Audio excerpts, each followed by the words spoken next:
اعوذ باللہ من الشیطان الرجیم بسم اللہ الرحمن الرحیم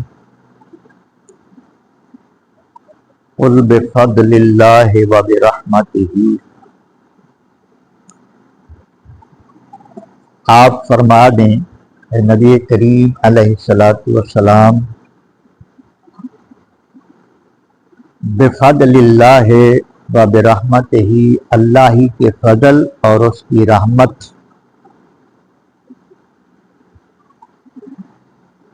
فبذالک فلیفرحوا اسی پر چاہیے کہ وہ خوشی کریں هو خیر مما یجمعون وہ ان کی ہر اس چیز سے بہتر ہے جو وہ جمع کرتے.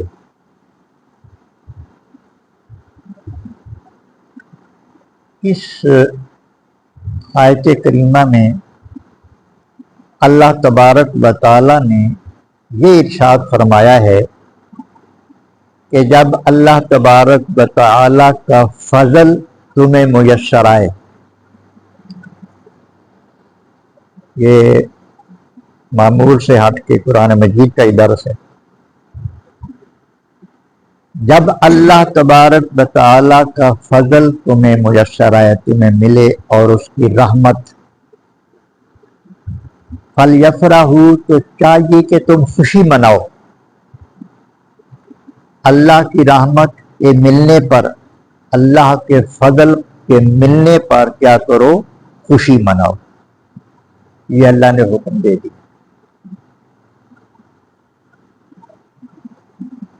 تو اللہ کی رحمت کیا ہے؟ اللہ کا فضل کیا ہے؟ یہ رحمت اور فضل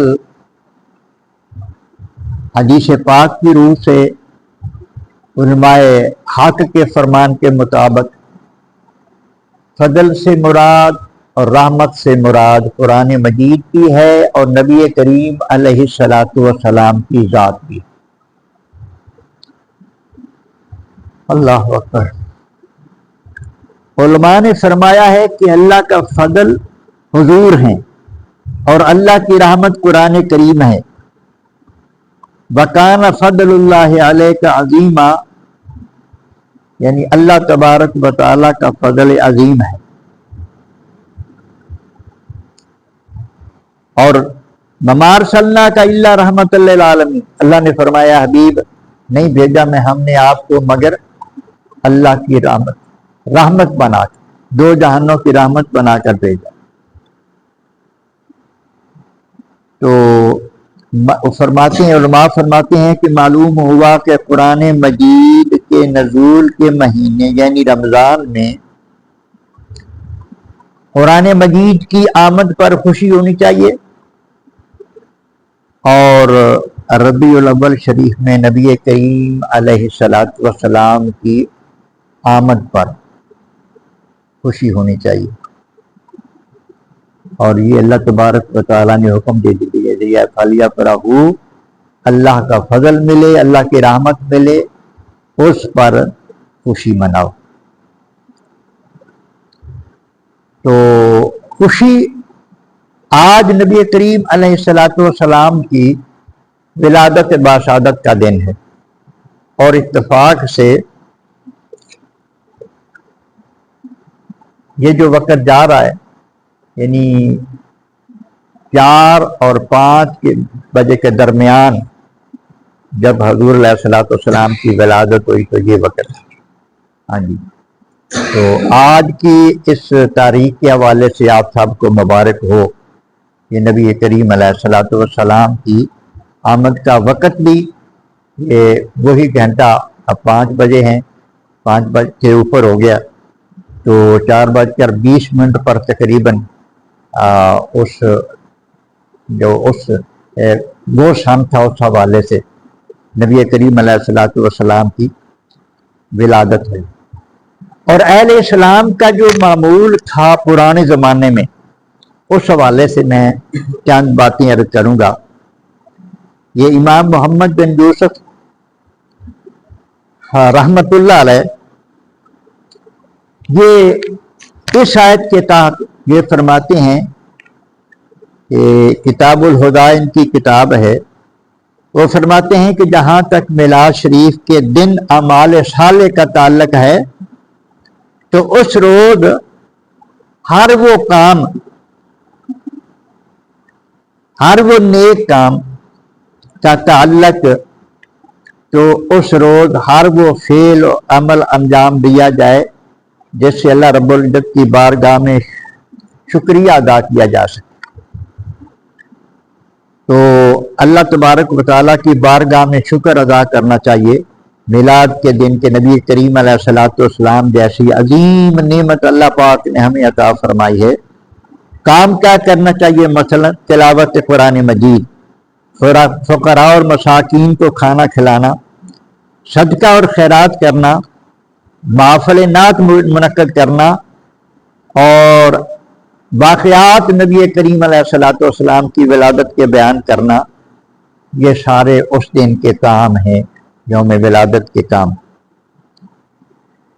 اگر شاہ ولی اللہ رحمت اللہ علیہ یہ بہت بڑے محدث اور ان کے باپ بھی یہ سادات کا خاندان ہے، اور یہ ایسے لوگ ہیں کہ مسلمانوں کے سارے طبقے شیعہ کے علاوہ ان کو مانتے ہیں، اہل حدیث، اہل دیوبند، اہل سنت، یہ سارے ان کو مانتے۔ حضرت شاہ ولی اللہ محدث دہلوی رحمت اللہ علیہ، یہ عربی عبارت بھی موجود ہے، میں اختصار کے ساتھ یہ اس کا ترجمہ ہی عرض کروں گا۔ یہ اب شاہ ولی اللہ رحمت اللہ علیہ یہ بہت بڑے محدث ہیں، ساری زندگی انہوں نے حدیث پڑھائی ہے، سید بھی ہیں۔ اپنے باپ کی بات کرتے تھے کہ میرے والد ہر سال نبی کریم علیہ الصلوۃ والسلام کی ولادت والے دن کھانا پکاتے تھے اور لوگوں کو کھلاتے تھے، میلاد کی خوشی۔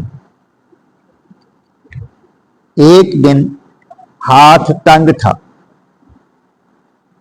ایک موقع ایسا آیا سال میں کہ 12 ربیع الاول شریف آ گیا اور ان کا ہاتھ تنگ تھا، تو کئیوں نے مشورہ بھی دیا کہ اس دفعہ رہنے دیں، وہ کہتے ہیں رہنے نہیں دینا، یہ ہماری حاضری ہے، یہ لگتے رہنا چاہیے۔ یہ شاہ ولی اللہ رحمت اللہ علیہ فرما رہے ہیں کہ انہوں نے کچھ بھنے ہوئے چنے بازار سے منگوا لیے، کھانا تو نہ اس سال پکا سکے کیونکہ گنجائش نہیں تھی، تو وہ تقسیم کر دیے، لوگوں جو کھانا کھلاتے تھے اس کی جگہ وہ لوگوں میں تقسیم کر دیے۔ رات کو یہ اللہ کے ولی خواب میں ان کو نبی کریم علیہ الصلوۃ والسلام کی زیارت ہوتی ہے، حضور علیہ السلام تشریف فرما ہیں، اور آپ کے سامنے وہی چنے جو انہوں نے پیش کیے تھے۔ یہ سادات ہیں یا پھر حضور کی اولاد ہیں، نبی کریم علیہ الصلوۃ والسلام اپنی اولاد کا بڑا خیال رکھتے، تو ان چنوں کو دیکھ کر سرکار خوش ہو رہے ہیں جنہوں نے خواب میں دیکھا۔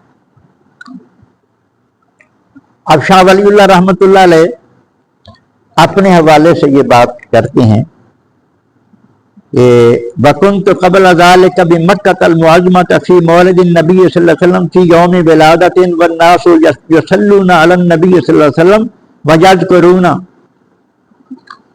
أَرْحَاسَةٍ الَّتِي،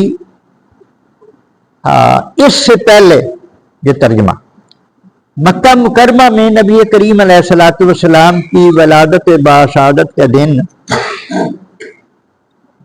ایک ایسے میلاد کی محفل میں شریک ہوا، یہ ہندوستان کے تھے، مکے گئے ہوئے تھے، ولادت کا مہینہ تھا، یہ فرماتے تھے کہ اہل مکہ میلاد کی محفل منعقد کرتے تھے تو میں اس محفل میں شریک ہوا جس میں لوگ نبی کریم علیہ السلام کی بارگاہ میں صلاۃ و سلام عرض کر رہے تھے اور واقعات بیان کر رہے تھے ولادت کی۔ اللہ وہ فرماتی ہیں کہ اچانک میں نے دیکھا کہ اس محفل پر انوار و تجلیات کی برسات ہو رہی،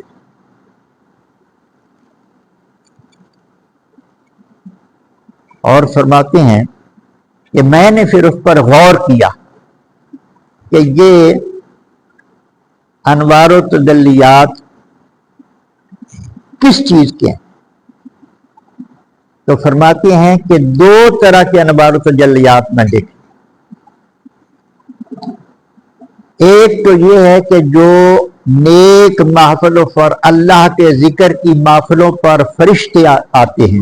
نبی کریم علیہ السلام نے ارشاد فرمایا کہ کچھ اللہ کے فرشتے ایسے ہیں جن کی ڈیوٹی ہے وہ ذکر کی محفلوں کو تلاش کرتے ہیں، یہ ان فرشتوں کی برکات ہے۔ اور نور چونکہ دو طرف کا تھا، دو طرح کا تھا، دو رنگ تھے نور کے، اور پھر میں نے غور کیا تو مجھ پر یہ بات منکشف ہوئی، اللہ تبارک و تعالیٰ کی طرف سے مجھے اس بات کی تصدیق کرائی گئی کہ اس اپنے محفل اور اللہ پاک اور اللہ کے حبیب کے ذکر کی برکات جو ہیں یہ اس کا نور ہے۔ یعنی دو قسم کے انوار دیکھے حضرت شاہ ولی اللہ رحمۃ اللہ علیہ۔ امام قطب الدین حنفی رحمۃ اللہ علیہ یہ صدیوں سے اہل مکہ یہ فرماتے ہیں کہ جشن میلاد النبی صلی اللہ علیہ وسلم مناتے رہیں۔ اس کی تفصیل یوں ہے، 12 ربیع الاول کی رات ہر سال باقاعدہ مسجد حرام میں اجماع کا اعلان ہو جاتا، اجتماع کا اعلان ہو جاتا۔ یہ امام صاحب لکھ رہے ہیں، تمام علاقوں کے علماء، فقہاء، گورنر اور چاروں مذاہب کے قاضی مغرب کی نماز کے بعد مسجد حرام میں اکٹھے ہو جاتے۔ یہ اس وقت کی سرکاری مشینری ساری جمع ہوتی اور عوام الناس بھی مکہ میں مسجد حرام میں جمع ہوتے میلاد والے دن، نبی کریم علیہ الصلوۃ والسلام کی ولادت والے 12 ربیع الاول کو لکھا انہوں نے کہ 12 ربیع الاول کو یہ سارے لوگ جمع ہوتے۔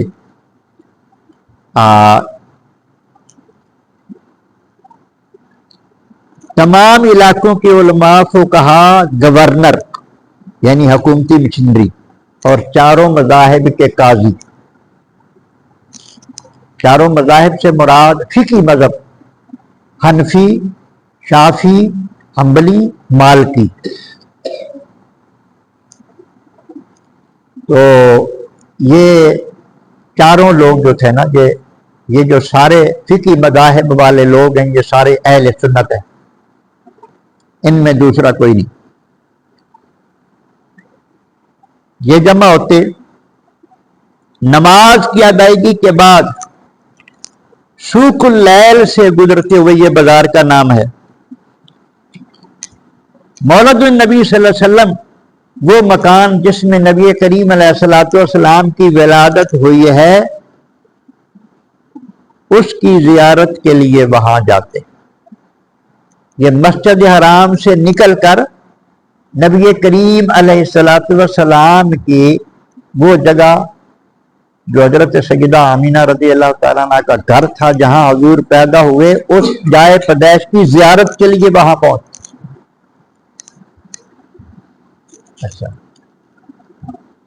یہ لکھا ہوا ہے، انہوں نے خود بھی لکھا، ولادت کی ہوئی کی زیارت کے لیے جاتے اور ان کے ہاتھوں میں کثیر تعداد میں شمع فانوس ہوتے، مشعل بردار جلوس ہوتا۔ یہ وہاں لوگوں کا کثیر اجتماع ہوتا، بہت زیادہ لوگ جمع ہوتے کہ وہاں کھڑے ہونے کی جگہ نہیں ملتی تھی۔ پھر ایک عالم دین وہاں خطاب کرتے، یہ اہل مکہ کی بات ہو رہی ہے، یہ صدیوں پرانی، یہ جو اب یہ حوالہ دیا جاتا ہے نا کہ دکھاؤ وہاں کچھ نہیں ہوتا، یہ صرف 70-75 سال پہلے رکا ہے، یہ سعود خاندان نے روکا ہے۔ اس سے پہلے ہمیشہ سے بھری پڑی یہ کتابیں کہ صحابہ کرام بھی اپنے اپنے انداز میں محفل منعقد کرتے تھے اپنے گھروں میں، اپنے بچوں کو حضور کی ولادت کے واقعات سناتے تھے۔ یہ محفل میں میلاد ہی ہو رہا، میں میلاد پڑھ رہا ہوں، میلاد کا ذکر کر رہا ہوں، آپ سن رہے، یہی محفل میلاد۔ اچھا، تو فرماتے ہیں کہ عالم دین وہاں خطاب کرتے، تمام مسلمانوں کے لیے دعا ہوتی اور تمام لوگ پھر دوبارہ مسجد حرام میں آ جاتے۔ واپسی پر مسجد میں بادشاہ وقت مسجد حرام اور ایسی محفل کے انتظام کرنے والوں کی دستار بندی کرتا، ان کے سر پہ دستاریں بڑھاتا وقت کا بادشاہ جنہوں نے انتظامیہ کیا۔ پھر عشاء کی اذان اور جماعت ہوتی، اس کے بعد لوگ اپنے اپنے گھروں میں چلے جاتے۔ یہ اتنا بڑا اجتماع ہوتا کہ دور دراز دیہاتوں، شہروں، حتیٰ کہ جدہ کے لوگ بھی، اس وقت بسیں گاڑیاں تو نہیں تھی نا، جدہ کے لوگ بھی اس میں شریک ہوتے تھے اور آپ کی ولادت پر خوشی کا اظہار کرتے تھے۔ اس کی عربی بھی ساتھ موجود ہے، یہ امام صاحب ہیں جنہوں نے ذکر کیا۔ تو یہ میلاد کی محفل منعقد کرنا، نبی کریم علیہ الصلوۃ والسلام کی ولادت کے واقعات بیان کرنا اور پھر لوگوں کی دعوت کرنی، یہ آگے بہت تفصیل ہے۔ کئی بادشاہ جو ہے وہ سرکاری طور پر میلاد شریف کی محفل کے لیے مہمانوں کے لیے کھانے کا انتظام کرتے، بکروں کتنے سینکڑوں کی تعداد میں بکرے ذبح کر کے وہ نبی کریم علیہ الصلوۃ والسلام کی ولادت کی خوشی میں کھانا کھلاتے۔ تو یہ عمل جو ہے یہ شروع سے چلا آ رہا ہے نبی کریم علیہ الصلوۃ والسلام کے میلاد کا۔ اللہ تبارک و تعالیٰ سمجھنے کی توفیق عطا فرمائے۔